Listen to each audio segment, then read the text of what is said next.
ಒಂದು ಶಬ್ದ ಇದೆ, ಅದು ನಮಗೆ ಯಾವಾಗವಾಗ ಅಥವಾ ಪದೇ ಪದೇ ಕೇಳಿಬರುತ್ತೆ. ಸ್ವಾರ್ಥ.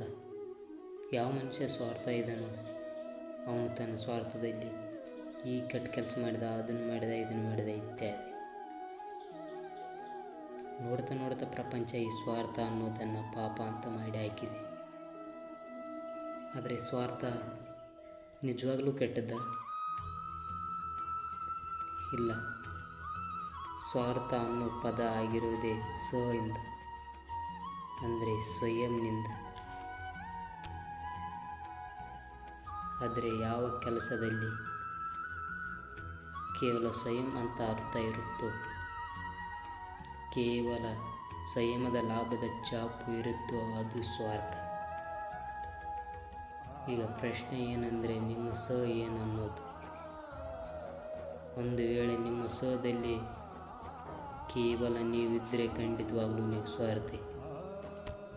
ಆದರೆ ನಿಮ್ಮ ಸದಲ್ಲಿ ಪರಿವಾರ ಇದ್ದರೆ ನೀವು ಪರಿವಾರತಿ. ಅಥವಾ ನಿಮ್ಮ ಸದಲ್ಲಿ ಬೇರೆಯವರು ಸೇರಿದರೆ ನೀವು ಪರೋಪಕಾರ್ತಿ. ಕೊನೆಗೆ ನಿಮ್ಮ ಸದಲ್ಲಿ ಪ್ರಪಂಚನೇ ಇದ್ದರೆ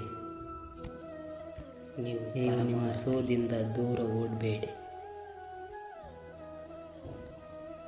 ಅದನ್ನು ವಿಸ್ತಾರ ಮಾಡಿಕೊಳ್ಳಿ. ನಿಮ್ಮ ಅಸ್ತಿತ್ವನ ವಿಶಾಲ ಮಾಡಿಕೊಳ್ಳಿ. ಈ ಸ್ವಾರ್ಥ ತಾನಾಗೆ ತಾನೇ ಪರಮಾರ್ಥ ಆಗುತ್ತೆ. ರಾಧಾಕೃಷ್ಣ.